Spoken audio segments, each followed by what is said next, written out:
Rieccoci, allora Matteo Ciccarelli vuole intervenire sul ragionamento delle banche e dei soldi. Prego Matteo. Sì, vorrei aggiungere su quello che è stato detto che effettivamente bene portare a casa capitali europei, però bisogna anche vedere in che maniera poi vengono effettivamente spesi. Certo. Si privilegia probabilmente troppo la spesa corrente e non quella in conto capitale, che sono gli investimenti che possono dare futuro al Paese. E se pensiamo alle spese del personale nella pubblica amministrazione, quelle probabilmente si aggirano attorno all'80%. Io penso sempre a un imprenditore del nostro tessuto produttivo del nord-est probabilmente non riuscirebbe a tenere in piedi l'azienda con queste spese. Un'altra cosa da dire è sui trasporti, quindi possiamo parlare di un rilancio dell'economia nel nostro territorio se miglioriamo i trasporti. Troppo trasporto su gomma, troppo, il 60% avviene su gomma. Se miglioriamo l'export, probabilmente è vero, parlavi prima di produzione, no? Che bisogna dare più produttività alle aziende, però le aziende 10 anni fa sono andate in Romania, adesso si spostano in Bulgaria e in Carinzia. Effettivamente la produzione non avviene nel nostro territorio, probabilmente non riusciamo a garantire investimenti duraturi e credo che la sfida che Renzi e che i nostri amici di partito debbano vincere è quella di riuscire a creare nel nostro territorio del nord-est, che è sempre stato forte di tessuto imprenditoriale, di piccole e medie aziende, dare slancio a queste, soprattutto con i distretti. Se pensiamo al distretto di Belluno, dell'Ottica, è un distretto che va. Bisogna porsi delle domande. Creare dei distretti anche nelle altre province? Credo che queste siano sfide a cui bisogna trovare risposta, ovviamente coinvolgendo tutte le parti politiche e le nuove speranze che anche i giovani possono dare. Tutte le parti.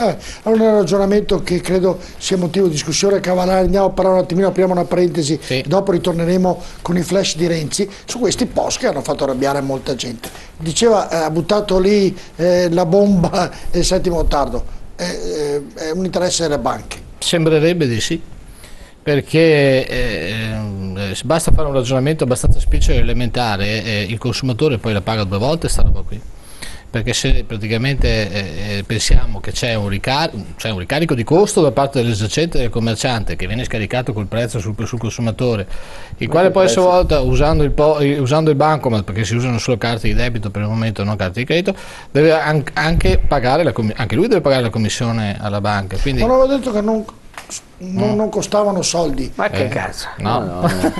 Settimo, no. Vabbè, allora allora detto così, costano come? Perché si fanno dei ragionamenti in termini di media. Facciamo un po' il conto della sera. Quanto costano? Quanto costano? Qualcuno parla di una media di costo di 525 per quanto riguarda le stazioni consumatori. Gli artigiani, i commercianti dicono no, si va sui 1.700 e poi anche di più. All'anno. Ecco. Poi c'è il Bortolucci, la CGA dice, parla di 5 miliardi all'anno in più di spese. Quello che è sicuro è che costano, che c'è ancora tanta. Ecco, questo ho notato facendo un piccolo sondaggio, no? Ho visto che c'è ancora molta confusione anche da parte delle banche, non c'è molta sicurezza sulle tariffe da applicare. C'è qualcuno che si sbilancia, qualcun altro che non si sbilancia, hanno molta paura, diciamo, gli istituti di credito ad uscire allo scoperto con i veri costi poi effettivi. Qualcuno addirittura propone di far comprare allo smartphone, per intenderci, no? E poi far pagare una tariffa fissa minima di 5 euro al mese. Se non prendi lo smartphone, no? Che è quel sistema nuovo per fare questa cosa al posto della macchinetta del POS, ecco che allora il costo sale immediatamente dai 5 fissi mensili ai 15 mensili, cioè andiamo al triplo. Insomma, qui bisogna un po' aggiustare questa situazione perché è un po' in difficoltà. Ma chi fa questa e che idea questa cosa avrà pure valutato i pro e i contro. È stata un'operazione, torno a ripetere come diceva Sergio, esclusivamente a favore delle banche, non a favore del cittadino, come di consueto si salvano sempre le banche e non... Qui si è parlato anche di cercare di individuare operazioni fini antiriciclaggio, fini antievasione, tutte queste belle cose qua, però insomma il controllo già dei conti correnti bancari da parte del Ministero delle Finanze c'è. Questa è una misura insomma che sì, può aiutare, ma fino a un certo punto. Quello che risulta vero è che, come diceva prima Settimo Gottardo giustamente, è un bel regalo alle banche, di questo ne siamo estremamente certi, però purtroppo ecco, questo bel regalo alle banche costa parecchio, perché basta che prendiamo un dato, non so, il tabacchino che va alla rivendita delle sigarette o comunque dei bolli auto, che ha una ricarica bassissima dello 0,40%. Se noi ad esempio prendiamo che la commissione bancaria è dell'1, lui va in perdita, perché tra l'1 e lo 0,40% abbiamo già un margine di perdita. Perché fanno questo? Perché non riesco a capire. Ma l'idea in teoria è un'idea nobile, cioè la tracciabilità dei pagamenti. Se lei va in America, tu ti parla con la carta di credito o anche un euro, anche il caffè o quant'altro. E come al solito abbiamo fatto un meccanismo all'italiana dove non ci sono le sanzioni. Per chi non installa il POS non c'è prevista ad oggi nessuna sanzione.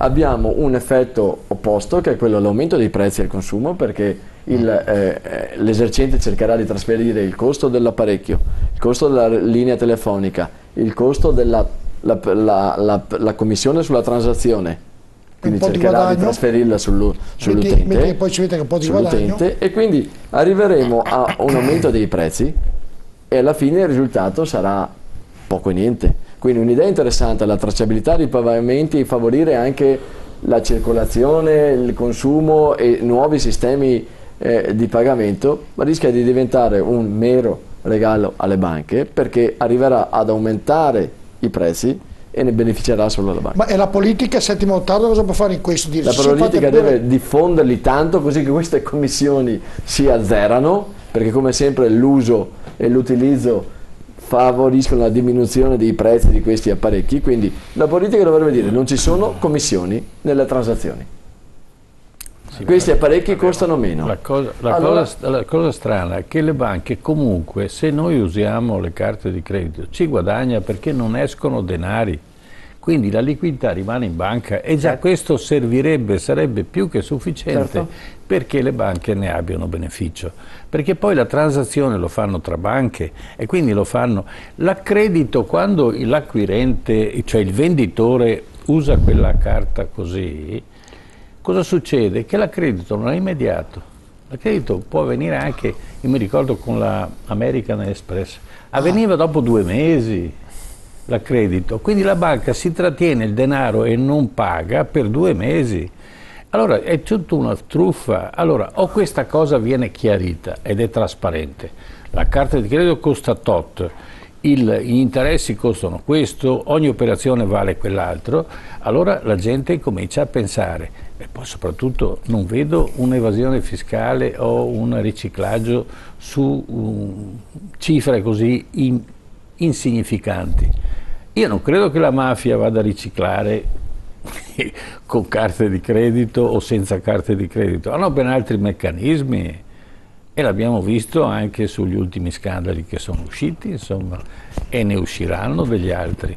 Quindi sono sulle grandi imprese, sulle sovraffatturazioni che ci sono queste evasioni fiscali, non sul singolo acquirente che viene penalizzato perché quello che sta comprando costa di più, perché chiaramente, come diceva, il negoziante ha bisogno di non perdere, ma anche gli costa di più perché è un costo che cade su di lui solo perché è possessore di questa carta anche se non la usa. Certo. Questo è il dramma. Certo. Settimo, viene penalizzato sempre il meno forte, insomma, la legge continua, nonostante le crisi, nonostante che devono pagare tutti e tutto, però viene penalizzato sempre il povero Cristo in dialetto veneto, insomma. Si creano anche problemi di gestione, oltre che i costi come sono stati bene detti qui, creano anche problemi di gestione, perché anche qui non pensiamo subito al mito di dire facciamo circolare meno contante, ecco, perché anche, per esempio, anche i grandi centri di distribuzione hanno interesse, loro sì, chiedono che circoli meno contante, perché il contante è un problema di sicurezza, bisogna alla fine della giornata contarlo, bisogna tanto che vuoi tempo a contarlo, bisogna portarlo via, pagare un furgone che se lo porti via, cioè, quindi sono piaceri che vanno fatti alle banche, alla grande distribuzione, e poi su questo metto in mezzo il povero tabaccaio, adesso qui a questo punto il calzolaio. non è una roba seria, ecco, non è una... Sì, capisco che alcuni grandi centrali che hanno un accumulo, i grandi supermercati, grandi centri commerciali, pongono problemi di sicurezza, di guardiania, di trasporto, cioè ci sono dei... Abbiamo visto lo scandalo qua nel Veneto che uno aveva teoricamente depositato 30 milioni di euro di soldi liquidi e hanno dovuto mettere il questore di Treviso nel consiglio di amministrazione per vedere dove vanno a finire questi soldi, insomma. Tanto per capirsi, no? Questo qui recente, quindi la gestione del liquido è un problema nella società moderna, però non mi sembrano questi mesucci, ecco, rispetto alla problematica. Siamo davanti alla gente, così abbiamo fatto un po' di interviste a sentire cosa ne pensano di questa nuova legge che è uscita, che con 30 euro non devono gli artigiani e i liberi professionisti avere il POS. Sentiamo. Ma lo trovo giusto, contro l'evasione più che altro è stato fatto. Solo che sicuramente non tutti lo faranno per motivi di interesse, anche per pigrizia. I consumatori sono, diciamo, contenti, però i professionisti sono abbastanza scontenti perché per loro è un costo in più che devono sostenere. Guardi, no comment, perché con l'evasione che fanno ci guadagnano in ogni caso. Però come cittadina, secondo me, non essendoci sanzioni, non è un esempio. Ecco, sarebbe utile invece. Ma è un vantaggio solo per le banche, come per il pagamento degli affitti delle persone che bisogna passare attraverso assegni o banche, così. Sì, lo trovo corretto, una buona cosa. L'unico problema sicuramente sono le spese per quanto riguarda il POS per quei piccoli commercianti, e secondo me dovrebbe essere fatto un costo inferiore rispetto a quello che le banche attualmente stanno facendo, a quello che sento. Non ne sono molto informato, però questa sarebbe una cosa buona. 30 euro mi sembrano pochi e quindi forse mettono in difficoltà parecchie persone, però è una cosa buona come regola generale, quindi alla fine penso sia una cosa giusta, insomma, anche se la cifra è piccola. Per una maggiore equità fiscale penso che si debba sopportare anche qualche sacrificio, insomma, perché così forse un domani possiamo pagare meno tutti e anche loro magari. Avete sentito l'impressione che questi tutti avranno detto è giusto. Ma non è che io se vengo da lei e lei non ha il POS, io posso fare a meno di pagare. L'obbligazione devo sempre certo, no, però mi sembra da queste interviste, prendere con il beneficio inventario, mi sembrano quasi tutti tranne uno, mi sembrano... Su chi viene trasferito il 1,5 milioni, cioè scusate, il 1.500-1.700 euro che costa, a chi viene trasferito? Ovvio, al consumatore. Chiaro che pagheranno i soliti alla fine. Però la gente non lo sa, naturalmente come diceva Pelaro, giustamente non sanno ancora come funziona questo meccanismo. Se fosse per i professionisti, per le prestazioni agli artigiani e tu mi dessi la possibilità di dedurre questa spesa, allora il sistema funzionerebbe in modo impeccabile. Una premessa per poterlo fare anche. Funzionerebbe in modo impeccabile. Se io il mio artigiano l'ho pagato col POS, io ho possibilità di dedurre le spese per il pavimento, funzionerebbe in modo impeccabile. Invece oggi la domandina che ti viene fatta a chiunque è: vuoi X o vuoi con fattura o vuoi X mezzi senza fattura? E questa è la domanda. E sentiamo cosa ci dice allora Roberto Boschetto, presidente dell'UPA Padova. Ascoltiamolo. Purtroppo da oggi parte un balzello, o meglio un pizzo che noi siamo costretti a pagare alle banche. Già da tempo le banche non erogano soldi a noi artigiani, alle piccole e medie imprese, bene, viceversa noi siamo costretti ad erogare alle banche, e questa è la cosa più assurda. Se non basta, noi da uno studio di Confartigianato del Veneto abbiamo che circa dai 90 ai 100.000 saranno artigiani, commercianti e liberi professionisti costretti in qualche formula ad avere questo POS. Se lo traduciamo per 400 circa euro costo obbligatorio per ognuno di questi, qualora in azienda ce ne fosse uno solo, ecco bene, arriviamo già circa a 35-40 milioni di euro. Il problema è ulteriore è quando nel momento in cui abbiamo un'azienda, ad esempio chi va a fare le manutenzioni nelle abitazioni, in qualsiasi altro posto, che è costretto a dare questa attrezzatura, come gli dà il cacciavite, gli dovrà dare questo POS. Ecco che ci può essere un'impresa artigiana che ha 5-6 dipendenti che fanno le manutenzioni, ad esempio il classico, mi viene da pensare alla caldaia, bene, dovrà avere 4 macchinette. Ecco, noi riteniamo che in questo momento, in un momento di difficoltà estrema, in un momento in cui lo Stato dovrebbe aiutarci e così come promette di togliere le tasse, beh, in realtà le tasse vengono passate attraverso le banche sempre protette, e alla fine sono coloro che riescono in un momento difficile ad avere la meglio. Bene, su questo siamo contrari, faremo tutte le nostre opportune lotte perché non possiamo continuare a pagare tasse. Per noi questa è veramente una propria tassa, un obbligo, o meglio un pizzo che diamo sempre e solo alle banche.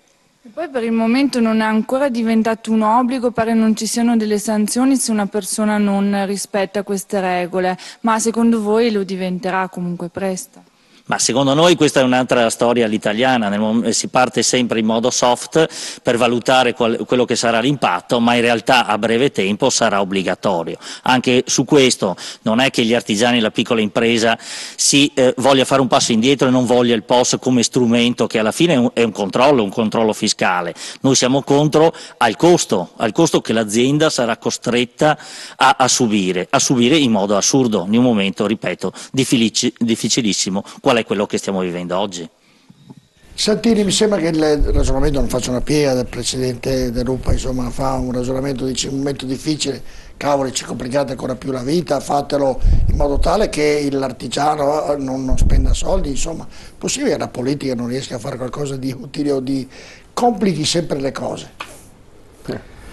Questa è una norma che è stata fatta 2 anni fa, è andata in vigore adesso il 1° luglio, sicuramente è incompleta perché lo stesso Parlamento, con il fatto che non ha messo nessuna sanzione, è chiaro che in qualche modo si rende conto che bisogna completarla. Quindi io cercherei di ragionare in maniera, come possiamo dire, un po' più guardando avanti piuttosto che indietro. Allora, sicuramente i costi bancari devono essere assolutamente ridotti, cioè tendenzialmente verso lo zero, perché la tracciabilità che dovrà diventare, come veniva detto, molto più ampia e dovrà diventare fondamentalmente, insomma, la regola generale, per funzionare dovrà essere così. Oggi se vai a fare benzina ti guardano male gli esercenti se paghi con la carta, perché adesso hanno appena ottenuto una dilazione di una norma che doveva andare in vigore, anche questa dal 1° luglio, ancora per 1 anno, però sostanzialmente la commissione che loro pagavano sul fatto della carta era più alta del margine per il litro di benzina che stavano vendendo, cioè è chiaro che non può funzionare. Quindi noi dobbiamo pensare che queste innovazioni vanno fatte quando siamo in condizioni di poter dire che funzionano diversamente. Ma lo si può far prima. Esatto, vanno fatte quando, ma lo stesso Parlamento, come le dicevo, che questa cosa veniva da un Parlamento precedente, ma che a questo si è trovato impreparato, e quindi fondamentalmente cosa vuol dire la non sanzione? Vuol dire che in qualche modo bisogna avere del tempo per prepararsi meglio, per fare in modo di farlo. Un'idea, secondo me, che ha funzionato in altri settori, per esempio quella benedetta macchinetta che serve, no? E che probabilmente serve anche per fare questa operazione, serve anche, come ricordava Boschetto dell'UPA, se uno ha 4 manutentori che vanno in giro per le case, gliene servono 4 in azienda, no? Certo. Pur essendo una piccola azienda. Ecco, per esempio ci sono delle tecniche abbastanza semplici, tu la puoi fare deducibile, no? Se vuoi promuovere questa cosa, falla in termini di tu la compri e la puoi scaricare, la puoi dedurre. Per esempio quel concetto della tracciabilità come modalità poi per fare anche la possibilità che tutti fatturino di più e quindi ci sia possibilità di ridurre la tassazione, sta funzionando bene, ha funzionato bene col 36% sulle ristrutturazioni, e questo ha regolarizzato molto, almeno in certe regioni d'Italia, il mercato. Quindi bisogna non arrendersi di fronte anche al paradosso di questa norma, che è chiaramente asimmetrica e non va bene così com'è. Bisogna trovare, allora, l'innovazione ci vuole, giustamente i cittadini capiscono che può essere anche importante per contrastare l'evasione, per tutte le altre cose, lo dice anche Boschetto e gli va dato merito, che dice va bene che ci siano anche i controlli eccetera, rendiamola praticabile e sostenibile per le persone. Concludendo questo ragionamento, Cavalari, lei che è rappresentante della difesa degli utenti bancari, cosa succederà? Che verrà sistemato, come diceva Santini, per aro, verrà cambiato qualcosa, oppure sarà sempre l'utente che dovrà pagare? La vedo difficile che le banche alla fine rinuncino al loro margine di guadagno. Bisognerà trattare ad oltranza per cercare di limare al massimo i rendimenti o trovare delle forme di deducibilità del costo. In qualche modo incontro alla piccola e media impresa e questa volta insieme al consumatore bisogna andare, perché altrimenti pagano veramente sempre il solito pantalone. Alla fine sempre quello. Matteo? Bisogna, ritorno al discorso di prima, cioè il tessuto del nord-est è fatto da piccoli artigiani e bisogna tener conto che il POS portatile è quello col costo più alto. Penso a una piccola impresa artigiana con 2 dipendenti e l'imprenditore, in 3 devono acquistare 3 POS portatili, quindi canoni mensili. Bisogna tener conto anche che ci sono delle percentuali fisse e in percentuale su quello che noi andiamo a pagare e che la banca si tiene dal ricavo che ha l'azienda, e bisogna anche, e qui poi chiudo, bisogna anche fare un passaggio su delle statistiche che la Banca Centrale dava a fine 2013 sulle transazioni pro capite che ci sono all'interno dei paesi dell'Unione Europea. Noi come Italia siamo al 5º posto con 31 transazioni pro capite con le carte di pagamento. Nei primi posti abbiamo la Svezia, la Danimarca, il Regno Unito. Credo che una riflessione su questo bisogna darla. Oggi come oggi effettivamente fanno ricadere ancora il peso... Ma i costi di quei paesi com'è? Deve pagare l'utente come paghi qui in Italia? Certo, oppure... infatti quello che stavo dicendo, no? Se è troppo facile far ricadere poi il costo sull'azienda e poi indirettamente anche quindi sul consumatore. Bisogna aprire un ragionamento in che maniera questi costi vanno a influire sul combattere la piccola evasione di tutti i giorni, perché questo è quello che volevano fare. Non capisco infatti perché poi non bisogna dire dovete dotarvi del POS, però se non vi dotate comunque non ci sono sanzioni. Trovo un po' strana questa... Chiudiamo un occhio, va bene così. Credo che bisogna aprire una riflessione su questo e sicuramente spero che chi fa politica tutti i giorni si renda conto che soprattutto per il tessuto del nord-est è un problema anche questo. Vabbè, noi andiamo nel titolo successivo, che Fatalità Coincidenza lo cambiamo, non parliamo più, è Tasi e paga, ma la Tasi non nel senso silenzio e paga, è proprio inerente alla tassa. Andiamo ad ascoltare Matteo Renzi.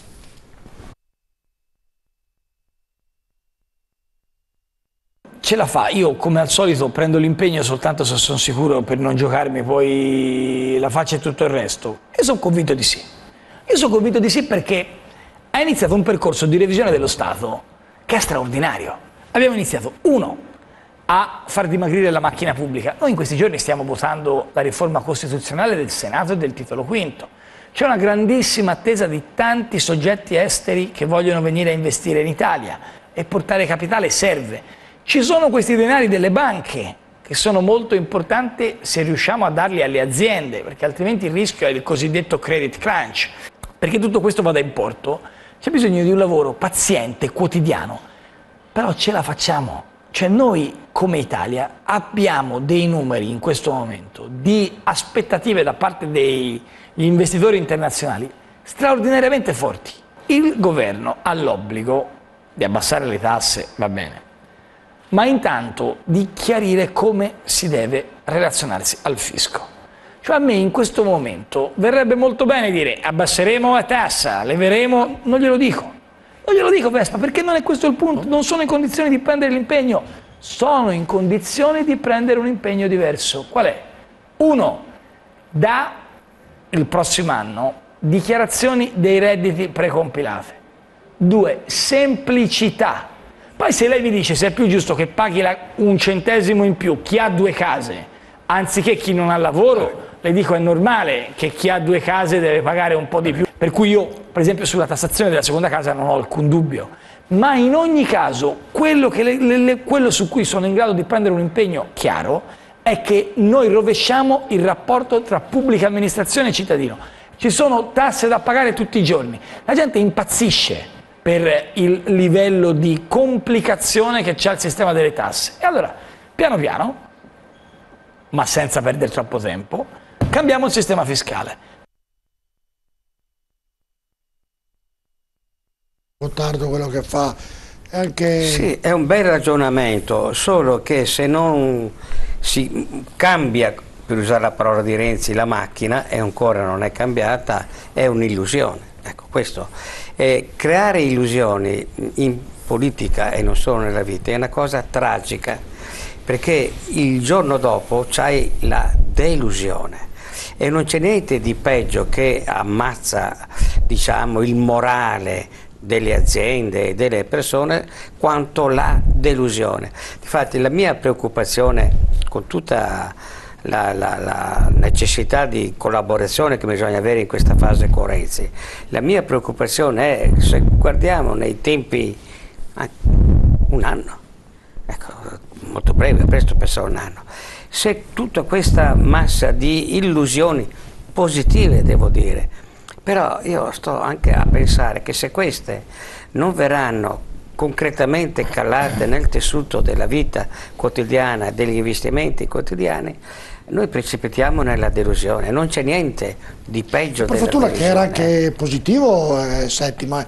Lo so, però, qui non lo è più. Io vivo anche nel mondo delle aziende e vedo come le cose vengono fatte. Seguo un'azienda, vendita di benzina, tanto per capirsi, che ha citato prima il senatore Santini. Io vedo le difficoltà che ci sono, ragazzi, nella vendita delle benzine, nonostante la stagione estiva, c'è stata una diminuzione nel mese di maggio del 15% rispetto alla diminuzione che c'era stato nel mese di maggio dell'anno prima, cioè la gente non consuma più.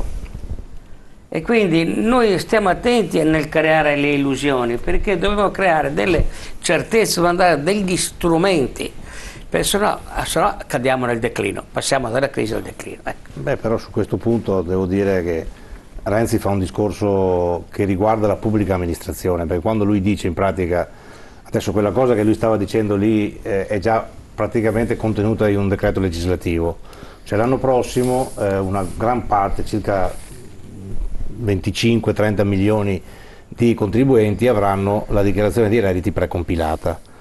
Naturalmente si tratta di quelli che hanno un rapporto con lo Stato, certo, quindi pensionati. Vogliamo spiegare ai telespettatori cos'è la... Che gli arriverà a casa, come oggi arriva per esempio il CUTE, gli arriverà a casa un modulo in cui verranno riportate le notizie fiscali, diciamo, che li riguardano, se è un pensionato, quello che l'INPS gli ha pagato, se è un dipendente pubblico, la sua retribuzione, più anche le altre, diciamo, voci che vanno nella denuncia dei redditi legate, che sono alle spese sanitarie deducibili, tutte le cose che la pubblica amministrazione ha già e che stavolta, invece che aspettare che sia cittadino, mette insieme. Ecco, questa è una cosa, sta in un decreto legislativo, il delega fiscale, è già in vigore, quindi può essere fatto. Se poi parliamo di Tasi, è stato approvato, sappiamo tutti che sarà difficile pagarla perché la rendita catastale non si conosce, l'aliquota ogni comune deve fissarla, tutte le cose che abbiamo sentito in queste settimane. Ecco, per quest'anno bisognerà trovare una soluzione, però l'anno prossimo, anche qui c'è una legge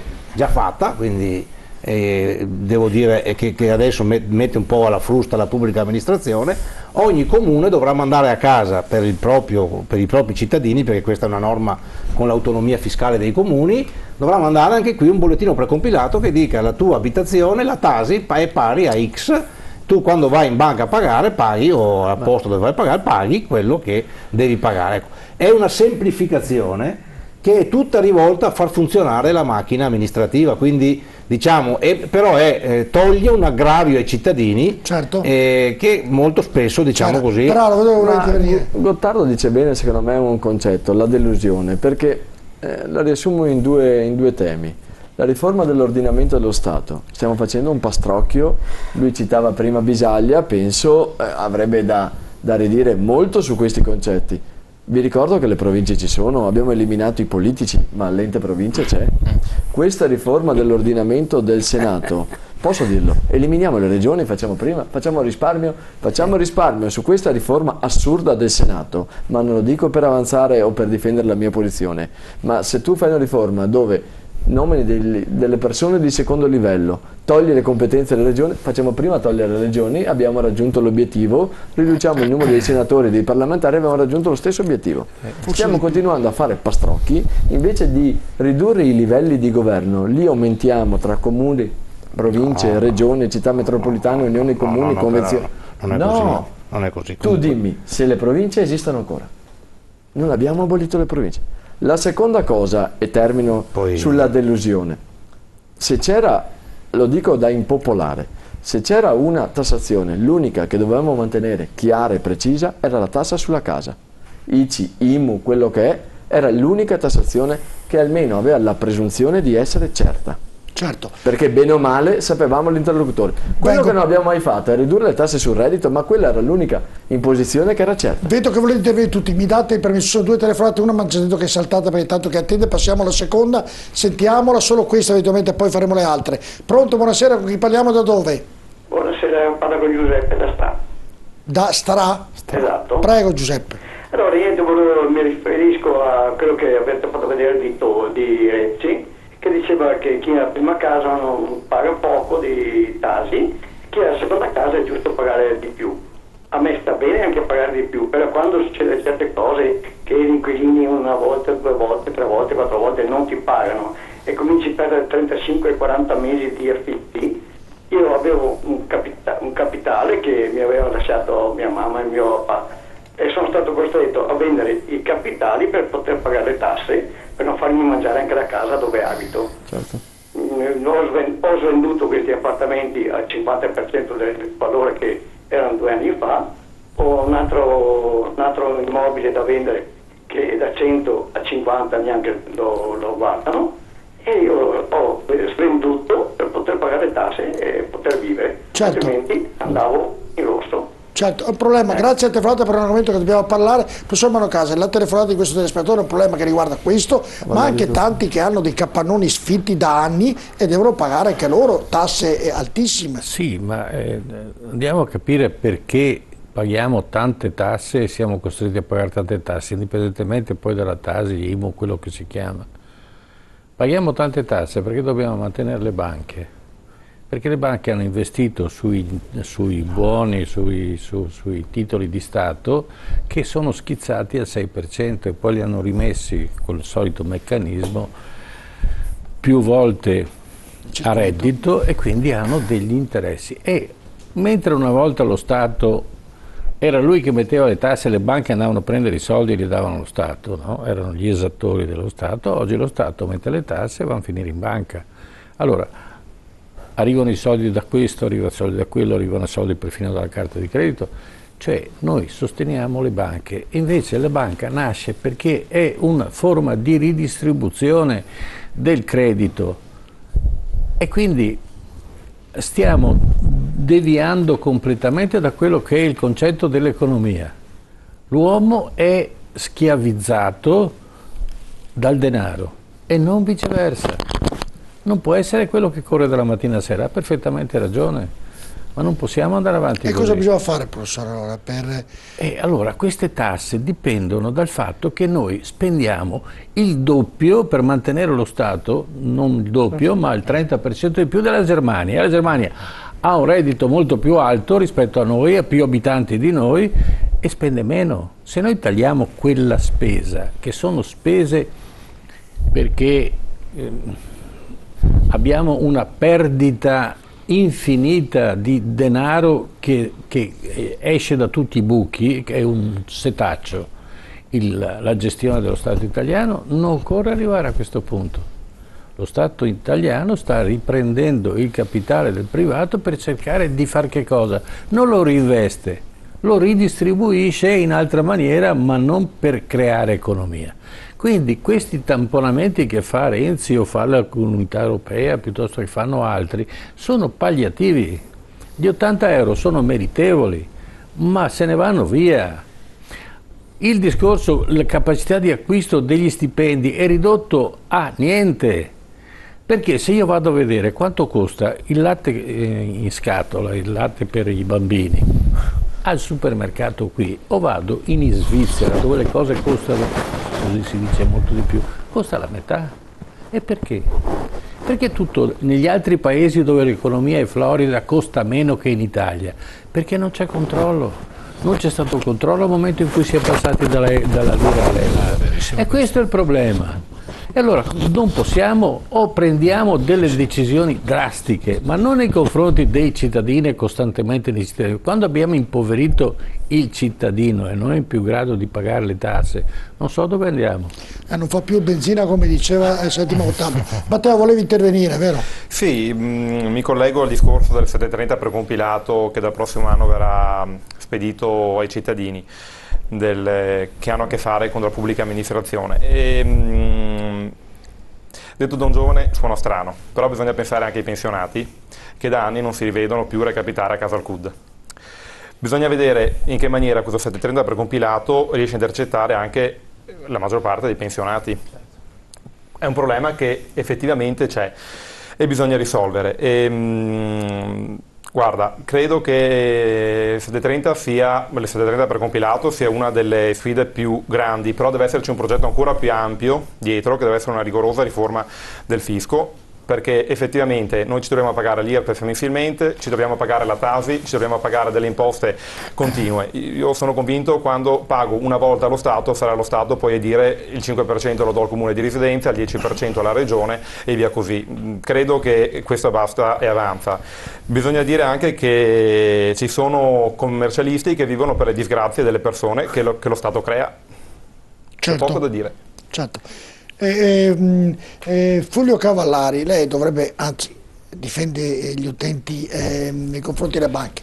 Nei ragionamenti che sono usciti questa sera, le banche sono quelle che stanno rovinando il piccolo imprenditore, l'artigiano, il libero professionista, il pensionato. Diciamo, le banche qui guadagnano su tutto e per tutto, o perlomeno vogliono raccattare soldi su tutto e per tutto. E voi cosa fate come associazione di tutela degli utenti nei confronti degli istituti bancari? La prima cosa che mi viene in mente è così, nel quotidiano, il controllo della regolarità dei conti bancari e degli interessi. È una delle cose che immediatamente la gente ci chiede. Quando vengono da noi hanno dei grossi problemi, come si diceva prima, in termini di liquidità. In termini di liquidità vuol dire che la banca ha bloccato il mutuo, ha imposto la decadenza del beneficio del termine, fa immediatamente precetti, pignoramenti e aste. La situazione, quando si prospetta in questi termini, è difficile. Dialogare con la banca altrettanto, ancora di più. Non è facile dialogare con la banca, non è come si dice in giro, ci si rivolge al legale. Una volta c'era la banca locale che si poteva chiacchierare, avere un dialogo. Non è facile, no, non è così, non si dialoga facilmente con la banca, e questo è uno dei grossi problemi che abbiamo noi, che rappresentanti delle associazioni dei consumatori, con gli istituti di credito. Noi dovremmo dialogare di più con le banche e non ci riusciamo. E allora alla fine la gente è costretta praticamente a attivare delle iniziative, noi stessi non lo facciamo con piacere, attenzione, non ci piace assolutamente, è costretta ad attivare meccanismi giudiziari di diciamo così, tamponamento di queste politiche del credito. Ahimè, devo dirlo, non c'è, è così, la realtà dei fatti è esattamente questa. Come ovviare a una situazione di questo tipo?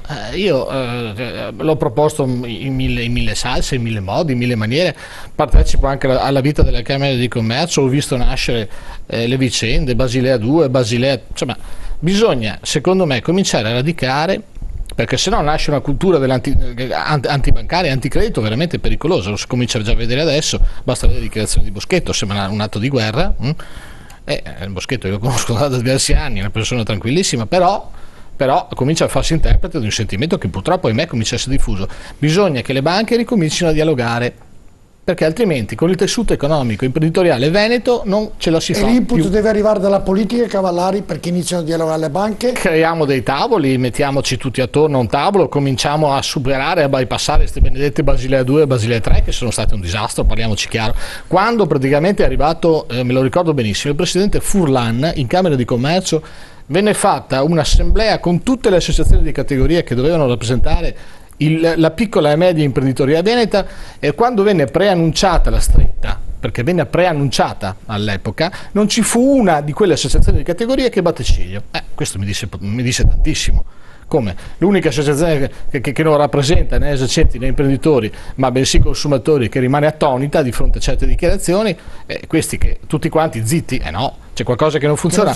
Poi nel seguito degli anni si è purtroppo verificato quello che temevo, c'è stata una stretta terribile ed oggi siamo all'anno zero. Vabbè, andiamo in pubblicità, poi al rientro parleremo anche di quello che ha detto Renzo per quanto riguarda gli immigrati, in Marò e poi con il ministro, insomma tante altre cose. Voi rimanete assolutamente con noi, a tra poco.